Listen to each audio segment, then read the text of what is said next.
gold mining is all about taking chances and crazy risks. I will do whatever it takes to make something happen. The metal of the dredge screamed like a wounded animal as it hit something solid deep beneath the Yukon's frozen surface. Emily Riedel's heart stopped, thinking her operation was finished for good. In ice mining, you have a month to make something work, and if it doesn't work, then you're screwed. But then her sluice box began to overflow with gold nuggets the size of golf balls, a mind-blowing $12 million treasure from a forgotten age. The shock on her crew's faces quickly turned to something else: fear. What many overlooked was that they weren't the first to find this gold, and the ones who came before had vanished without a trace. Racing the ice. The story begins beneath 8 feet of crushing, impenetrable ice. Her dredge, the Eroica, was trapped. The metal groaned under the pressure, a sound that mirrored the knot of dread in Emily's stomach. A few weeks earlier, she was on track for a successful season, but an unprecedented cold snap had locked the river weeks ahead of schedule, sealing her season's work in a frozen prison. The most shocking fact is that a typical Alaskan gold dredge can cost upwards of $200,000 a season to run, and Emily was already deep in the red. Picture this. You're the only woman in charge of a major dredging operation in one of the most hostile environments on Earth. Nothing short of absolute success in gold mining will justify me being here. I can't be average. I have to be something exceptional. Otherwise, nobody will take me seriously. Your crew respects you, but they think you're pushing too hard. Your competitors, massive corporate outfits, want you out of the picture. And now you're betting everything you have left on a geological theory that every seasoned expert in the field says is completely impossible. That was Emily Riedel's reality on a bitter Monday morning in December. In her hands, she held the foreclosure papers that gave her precisely 3 business days to come up with $200,000 in outstanding loan payments. The bank representative, a woman named Margaret Chin, had delivered the ultimatum with a cold, bureaucratic precision that cut deeper than the Arctic wind. 3 business days, Ms. Riedel. Her voice had echoed over the crackling satellite phone.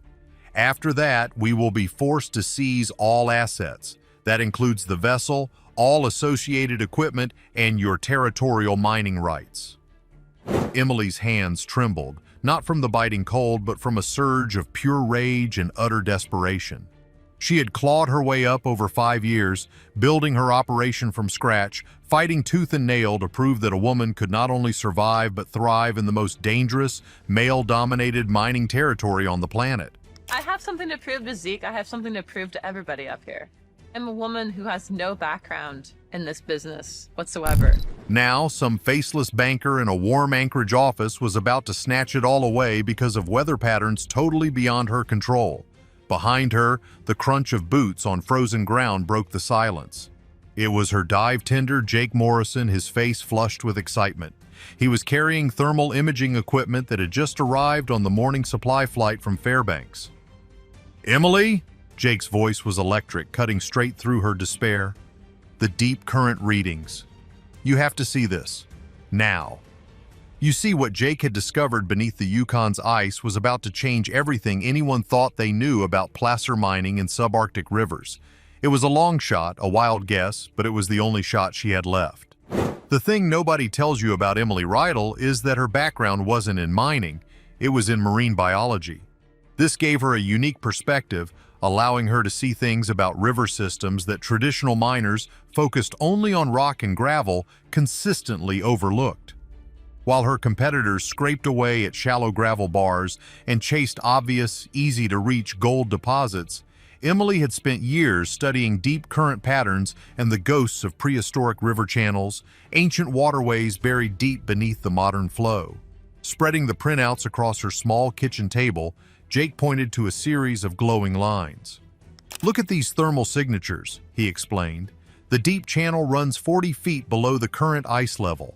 It's following an ancient riverbed that predates the last ice age by thousands of years."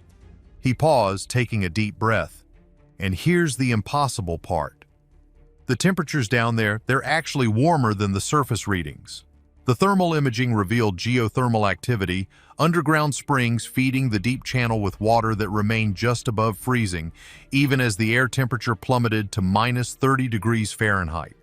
The most shocking fact is that these geothermal vents could create microclimates on the riverbed, preventing the water from freezing solid and keeping the sediment loose. This was the core of Emily's crazy theory. This warmer, moving water, she believed, acted like a natural sluice box over millennia, concentrating heavy materials. Materials like gold. This changes everything. Her gamble might actually pay off. A glimmer of hope. What many overlooked was the sheer terrifying danger of what Emily was proposing. She was planning to do something that had taken the lives of even the most experienced commercial divers, ice diving. And not just for a quick look, but for a full-blown mining operation. I'm gonna do a dive today.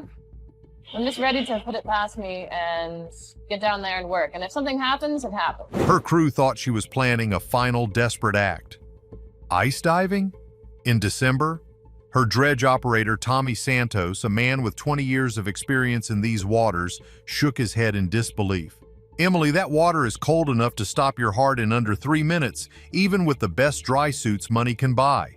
You're talking about conditions that are beyond dangerous. They're a death sentence. Her engineer, Rachel Kim, a data-driven pragmatist, immediately pulled up statistics on her laptop that cast a grim shadow over the room. Arctic water diving has a fatality rate approaching 15%, and that's under controlled scientific conditions, Rachel stated flatly. You add heavy mining equipment, near-zero visibility, and 8 feet of shifting, crushing ice over your head, you're looking at survival odds that no sane person would take. But Emily wasn't just sane. She was driven by a powerful mix of desperation and conviction. To put it mildly, she was betting her life on her theory. Despite every rational argument against it, despite the obvious dangers that could harm her entire crew, Emily pushed forward.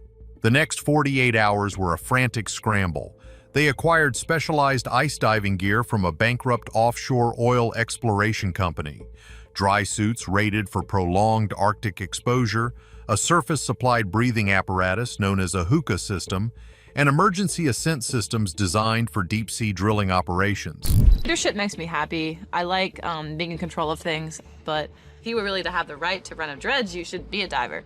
It's not something I should have to rely on people for. It's something that I should be able to do myself. Modifying the Eroica for this insane plan required her crew to work around the clock, welding and fabricating in the brutal cold. They jury-rigged underwater lighting systems, built heated tool storage to keep equipment from freezing solid, and established an emergency surface communication line that could, they hoped, function through the thick sheet of ice. "This is completely nuts," Rachel muttered, her breath misting as she installed thermal monitoring equipment. "We are basically building a submarine mining operation with junkyard parts and a prayer." Their first test dive was nearly their last. Emily descended through a hole they painstakingly cut in the ice, plunging into water so cold it felt like liquid nitrogen burning against her suit. The visibility was a terrifying 3 feet, a swirling vortex of silt and ice crystals like an underwater blizzard. The deep channel, her promised land, lay 40 feet below the surface, a treacherous path between submerged boulders and jagged ice formations that could shift without warning. One wrong move, one snagged airline, and a diver could be trapped forever in an underwater maze with absolutely no chance of rescue.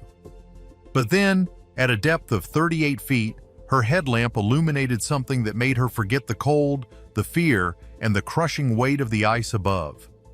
The ancient riverbed wasn't just gravel, it was lined with gold deposits so rich and dense they glowed in her lights like treasure spilled from a sunken galleon. Yeah, there's some good color out here, you guys. I chose a good spot, yeah. Hell yeah! "Jake!" Her voice, breathless and distorted, crackled through the communication system. "I'm looking at nuggets the size of chicken eggs." They're scattered across the bottom like someone spilled a jewelry box down here. Her first proper collection dive yielded a result that shattered every single expectation. In a single 40-minute underwater session, she brought up 47 ounces of gold. At current market prices, that was over $88,000. She wasn't just going to save her operation, she was on the verge of a historic discovery. The deep channel held concentrations that defied all modern mining logic, with some sections of the riverbed containing over 200 ounces of gold per cubic yard. This richness was orders of magnitude greater than what was found during the famous California gold rush. But a secret this big doesn't stay secret for long. Sabotage in the cold. Word of Emily's sudden success spread through the tight-knit gnome mining community faster than a wildfire.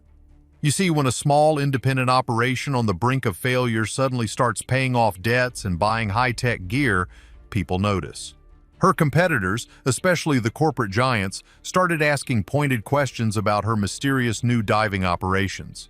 But the real threat came from one company in particular, Bering Sea Mining Corporation, a ruthless multinational outfit with the resources to crush individual miners through legal warfare and aggressive claim jumping. Soon, their corporate scouts began conducting aerial reconnaissance flights over Emily's operation, their drones buzzing overhead like metallic vultures, documenting her unique equipment and techniques. Worse, they started burying her in legal challenges, filing bogus environmental complaints, claiming that her ice diving operations violated obscure federal safety regulations. They want us shut down before we can prove how rich this channel really is, Jake observed grimly, sorting through a pile of legal documents that had arrived by certified mail. Because once the world finds out what's really down there, every major corporation on the planet will flood this area with industrial-scale equipment and push us out for good. The psychological pressure was immense. Racing against bankruptcy was one thing. Conducting life-threatening dives while fighting a corporate giant was another. But then, something emerged from the deep channel that no one could have ever predicted.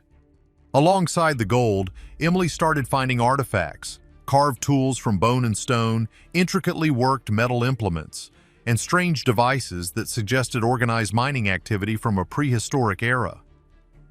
Someone else was working this channel, Emily whispered in awe one night, examining a set of fossilized implements that had been perfectly preserved in the oxygen-free conditions of the deep water. Someone who understood deep current mining thousands and thousands of years before any of us. This discovery elevated the situation to a whole new level. It attracted attention from universities, government agencies, and powerful institutions. Carbon dating was performed on the artifacts, and the results were mind-blowing. The oldest specimens were dated at over 6,000 years old, making them among the earliest evidence of systematic gold extraction ever found in North America. The most shocking fact was that the metallurgy on some pieces suggested a level of sophistication that shouldn't have existed for another 3,000 years. As the historical significance of her find grew, so did the danger. The corporate surveillance escalated from simple reconnaissance into active interference. Mysterious equipment failures started happening with suspicious frequency. Her communication system would malfunction during critical moments of a dive. The heating equipment, essential for survival, would fail in the life-threatening cold. "Someone is trying to shut us down for good," Rachel announced grimly after discovering clear sabotage damage to their primary air compressor. "This isn't just claim jumping anymore. Someone wants us gone before we can document what's really happening down there." The breakthrough moment came at 6:23 in the morning on a Thursday, during a dive where Emily pushed deeper into the channel than ever before. At 47 feet below the ice, her headlamp beam broke through the murky water and illuminated a massive underwater cavern. It was a place where prehistoric floods, over geological time, had concentrated gold deposits in a way that defied imagination. The cavern stretched far beyond the reach of her lights, its floor and walls glittering with compressed layers of gold-bearing material. You got your confidence back. We like it. I saw some gold. There's We're gonna good. see some gold down there. Hell yeah. It was the Mother Lode, and it was guarded by a mystery stretching back 6,000 years. Her greatest discovery was about to become her greatest test. Accessing the cavern's treasure trove required a whole new level of risk. The water temperature inside dropped to near freezing, pushing her dry suit and equipment to their absolute limits. In these tight, submerged chambers, Any equipment failure meant a certain, lonely end. A structural collapse could entomb a diver permanently in an underwater tomb beneath tons of rock and ice.